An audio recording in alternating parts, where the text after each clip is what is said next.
Hello student, Chavda sir lecture के YouTube channel में आपका स्वागत है।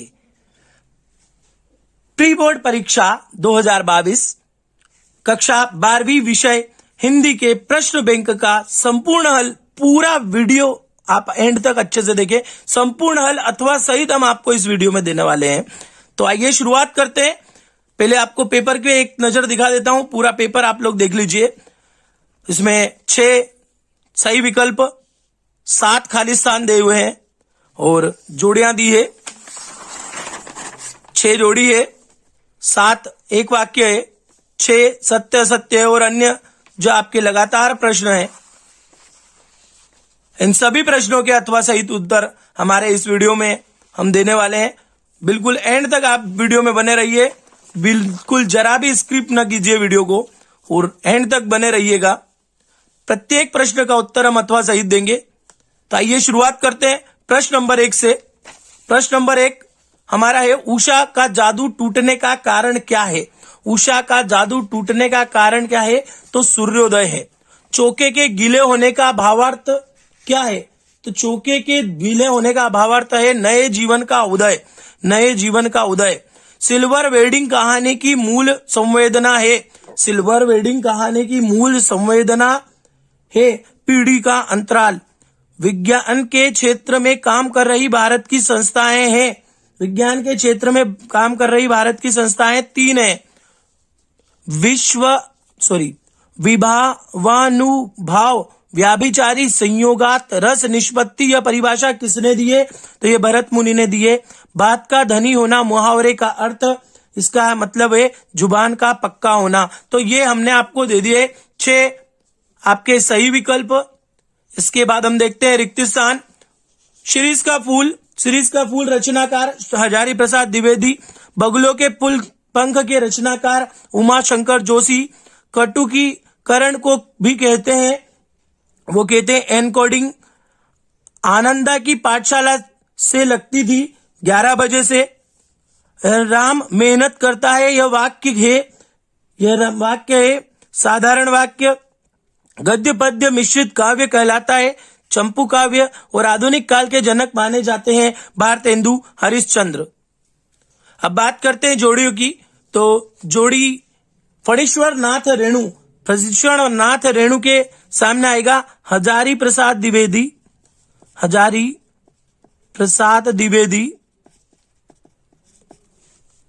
आत्म परिचय के सामने आएगा माफी चाहेंगे, यहाँ पे थोड़ी सी गड़बड़ हुई है। फणीश्वर नाथ रेणु के सामने आएगा पहलवान की ढोलक।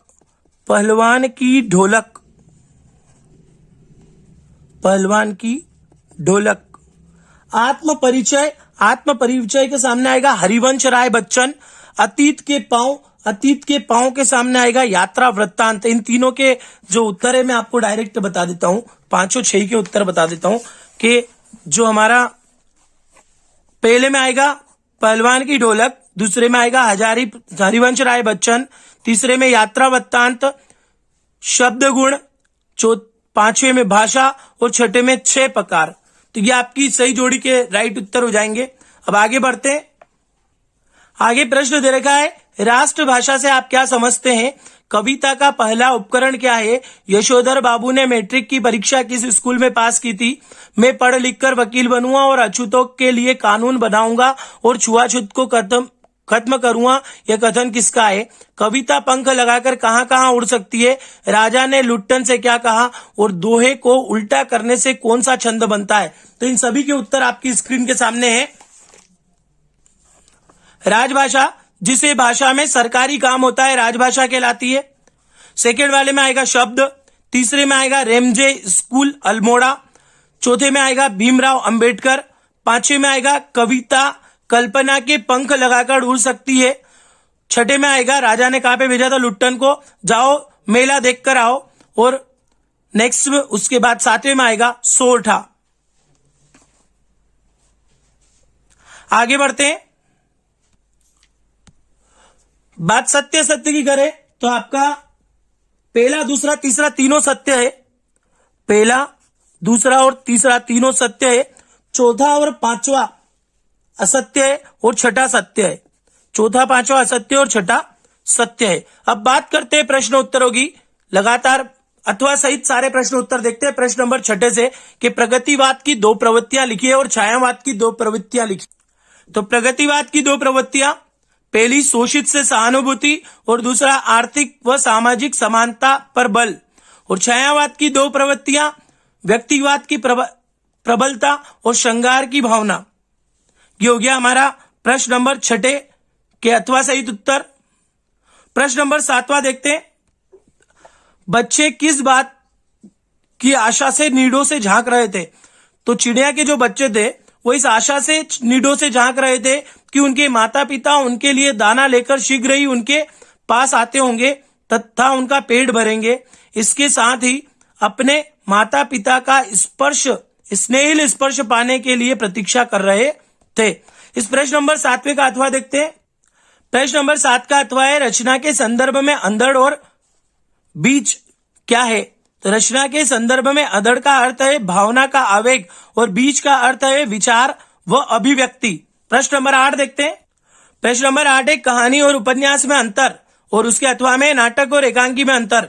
तो कहानी में मानव जीवन की किसी भी एक प्रभावशाली घटना का वर्णन होता है और उपन्यास में मानव जीवन के वह स्वरूप को प्रस्तुत किया जाता है। कहानी लघु आकार की होती है, उपन्यास दीर्घ आकार का होता है। अब देखते हैं नाटक और एकांकी में अंतर।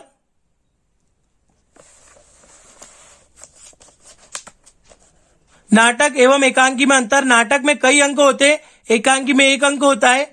नाटक में पात्रों की संख्या अधिक होती है, एकांकी में पात्रों की संख्या नाटक की अपेक्षा कम होती है। प्रश्न नंबर 9 देखते हैं। भक्तिन अपना वास्तविक नाम लोगों से क्यों छिपाती है? तो भक्तिन का वास्तविक नाम लक्ष्मीन अर्थात लक्ष्मी था। लक्ष्मी नाम समृद्धि और ऐश्वर्य का प्रतीक माना जाता है, परंतु यह नाम के साथ उसके गुण नहीं मिलते थे। उसके नाम वो भाग्य में विरोधाभास है। वह सिर्फ नाम की लक्ष्मी है। समाज उसके नाम को सुनकर उसकी हंसी न उड़ाए, इसलिए वह अपने वास्तविक नाम को छुपाती थी।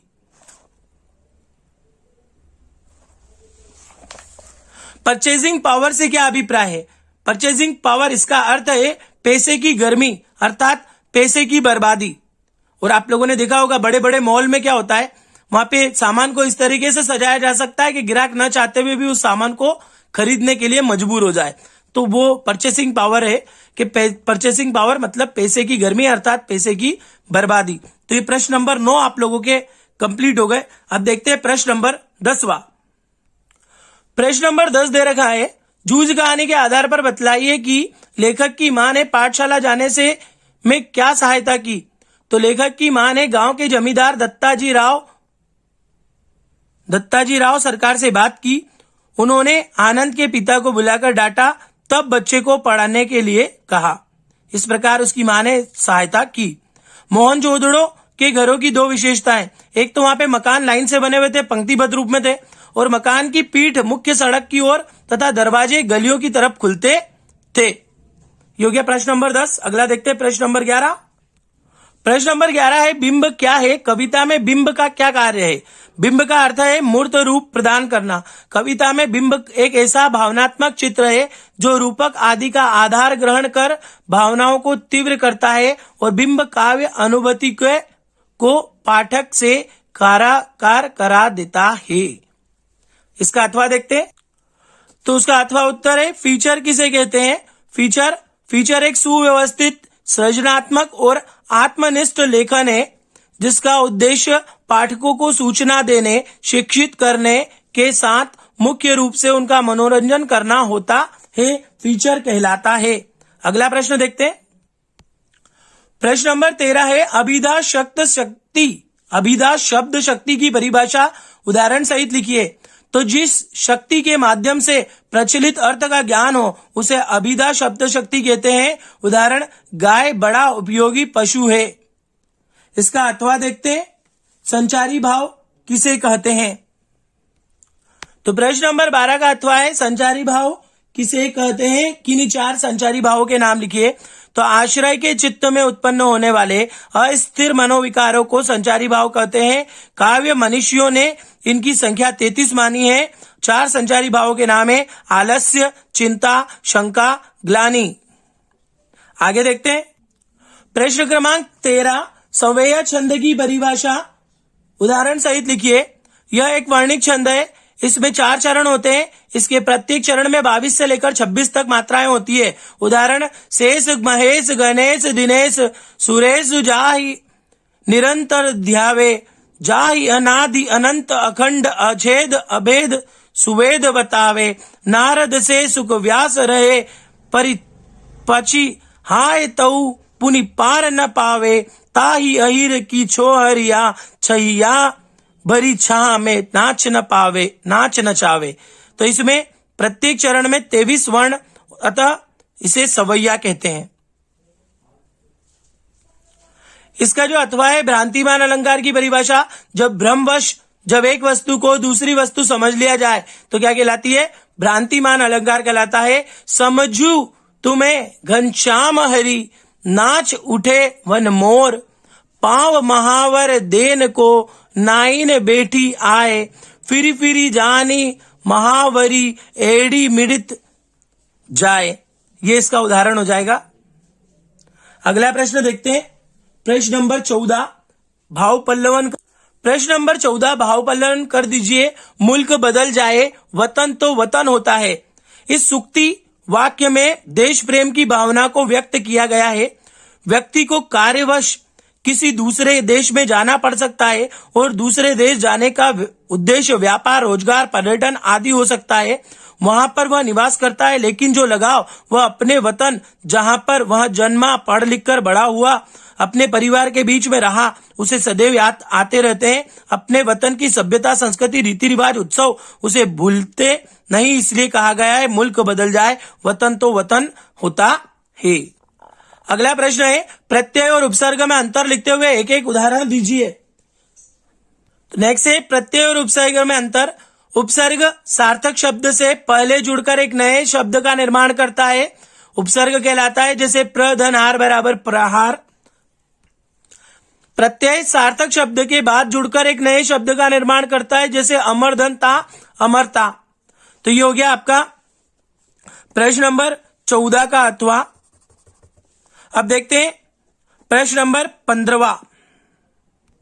प्रश्न नंबर 15 दिया है, निम्नलिखित मुहावरों के अर्थ लिखते हुए वाक्यों में प्रयोग कीजिए। अपना उल्लू सीधा करना और खाक छानना। अपना उल्लू सीधा करना मतलब अपना कार्य सिद्ध करना। आज नेतागण अपना उल्लू सीधा करने के लिए मतदाताओं को तरह तरह के प्रलोभन देते हैं। और दूसरा खाक छानना, मारा मारा फिरना। कुछ लोगों पर काम नहीं है तो खाक छानते फिरते हैं, या कुछ लोग के पास काम नहीं है तो खाक छानते फिरते हैं। तो ये हो गया 15वां क्वेश्चन। इसका अथवा देखते हैं। 15वें के अथवा है, निम्नलिखित वाक्यों को शुद्ध कर लिखो। तनु को शुद्ध गाय का दूध पिलाओ।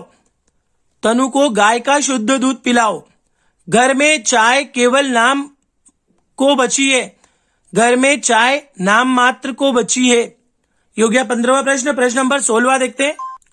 देखिए प्रश्न नंबर 16 में पूछिए, रघुनाथ सहाय और कुंवर नारायण की काव्यगत विशेषताएं निम्न बिंदुओं के आधार पर लिखिए।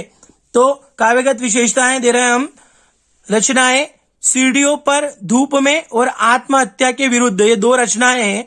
और भाव पक्ष और कला पक्ष पूछा था, तो इन पूरे टॉपिक के अंदर भाव पक्ष और कला पक्ष मिक्स है। आप भाव पक्ष कला पक्ष नोट कर सकते हैं।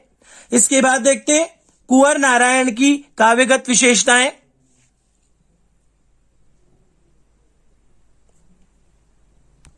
तो ये कुंवर नारायण की काव्यगत विशेषताओं में सबसे पहले 2 रचनाएं, चक्रव्यूह 1956 आज से पहले, ये 2 रचनाएं हो गई।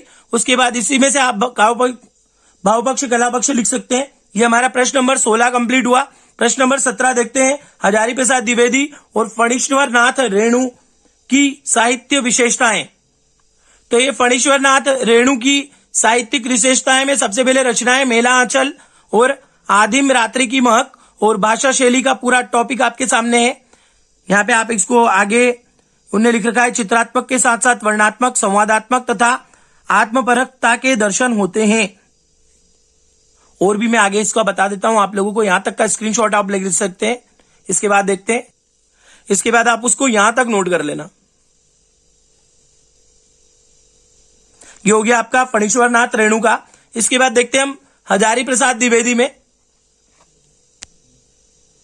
तो हजारी प्रसाद द्विवेदी जी के इसमें अशोक के फूल और बाण भट्ट की आत्मकथा, और ये उनका भाषा शैली हो जाएगी। तो ये हो गया आपका भाषा शैली। प्रश्न नंबर 16 और 17 भी हमारे कंप्लीट होते हैं। प्रश्न नंबर 18 को देखते हैं। प्रश्न नंबर 18 है आधुनिक भारत, इस शीर्षक पर एक अनुच्छेद लिखिए। तो पूरा अनुच्छेद का आंसर हमने आपके सामने दे रखा है। कई वर्षों की लंबी दास्तां के बाद 15 अगस्त 1947 को हमारा देश आजाद हुआ, लोकतंत्र का विकास हुआ, भारत आज विश्व का सबसे बड़ा लोकतांत्रिक देश कहलाता है। आजादी के बाद हमने लोकतंत्र को अपनाया और देश में आय के साधन बढ़े, कृषि उत्पादन और औद्योगिक उत्पादन में लगातार वृद्धि हो रही है। इसी के साथ आप ये पूरा पैराग्राफ इसमें आप नोट कर लीजिए। इसके अथवा वाला भी बता देते हैं। ये प्रश्न नंबर 18 का अथवा जनसंख्या समस्या, इस शीर्षक पर डॉक्टर और नागरिक का संवाद लिखिए। तो ये डॉक्टर और नागरिक का संवाद हमने दिया है कि डॉक्टर, मैंने तुम्हें 11 बजे मिलने का समय दिया था, तुम 2 घंटे देरी से आए। नागरिक, क्या बताऊं डॉक्टर साहब, घर से समय पर निकला था लेकिन रास्ते में इतनी भीड़ होने के कारण रास्ते में जाम लग गया, इस कारण देर हो गई।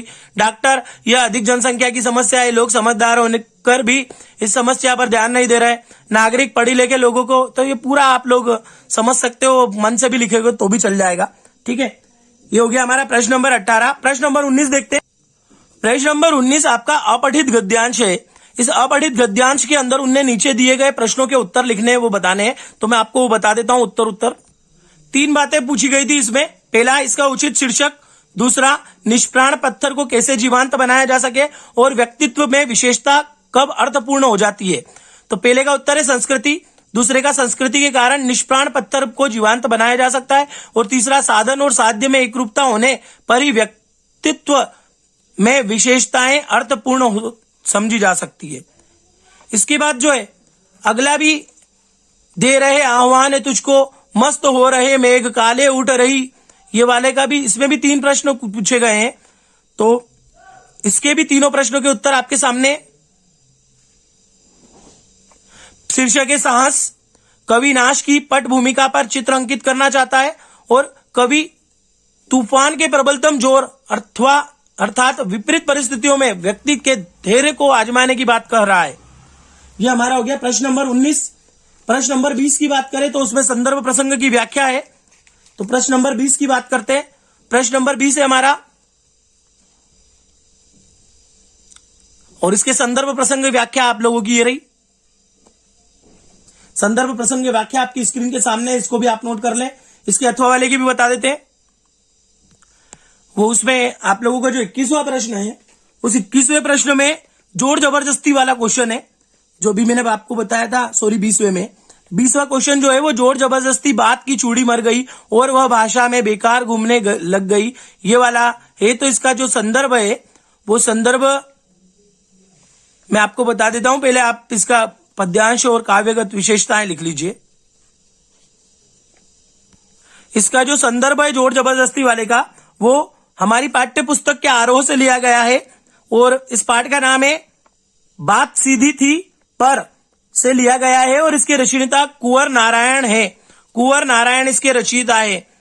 ठीक है, अब नीचे वाला देखते हैं हम। मैं निज दोहन वाला, मैं निज रोदन में राग लिए फिरता हूं का जो आपका संदर्भ प्रसंग है वो देख लीजिए आप लोग। इसका भी मैं प्रसंग आपको अलग से बता दूंगा, जो संदर्भ है वो मैं अलग से बता देता हूं।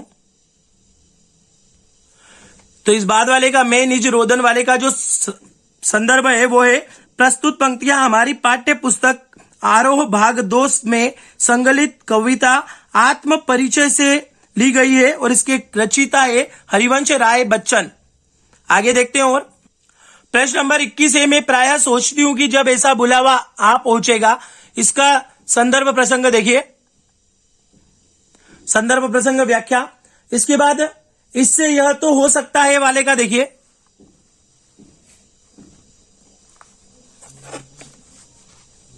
कि उसके बाद वाले का दोनों अथवा में से कोई भी एक लिखना है आपको। इसके बाद देखते हैं प्रश्न नंबर 22।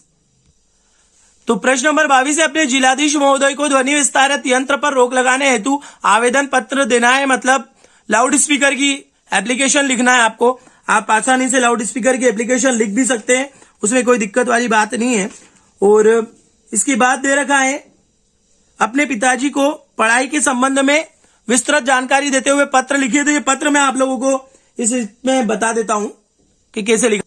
तो ये अपने पिताजी को पढ़ाई के संबंध में विस्तृत जानकारी के लिए पत्र प्रेषित करना है, वो मैंने आप लोगों को दे दिया है। आप नाम वगैरह अभी कुछ भी लिख सकते हैं, बोर्ड एग्जाम में नाम वगैरह वहां पे लिखे हुए आते हैं। अब अंतिम टॉपिक बनता है निबंध का। तो निबंध में हम आपको एक आध निबंध बता देते हैं। तो प्रश्न नंबर 23 जो है, प्रश्न नंबर 23 कोरोना से संबंधित निबंध पूछा है, कोविड-19 का। उसके 5 पॉइंटों के नाम दे रखे हैं। प्रस्तावना, महामारी के लक्षण, बीमारी का प्रसार, बीमारी से बचाव और कोविड-19 मानव जीवन का प्रभाव, और उसके बाद अंतिम में उपसंहार। तो आप लोग इसको पूरा एक बार अच्छे से देख लीजिए।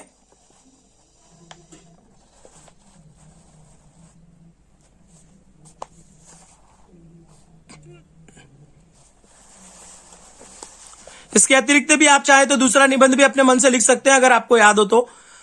इस वीडियो को यहीं समाप्त करते हैं, अगले वीडियो का इंतजार कीजिए। और आपने अभी तक भी चैनल को सब्सक्राइब नहीं किया है तो चैनल को सब्सक्राइब कर ले, बेल आइकन को क्लिक कर ले, जिससे आने वाले सारे पेपरों के नोटिफिकेशन आप लोगों को आसानी से मिल जाए।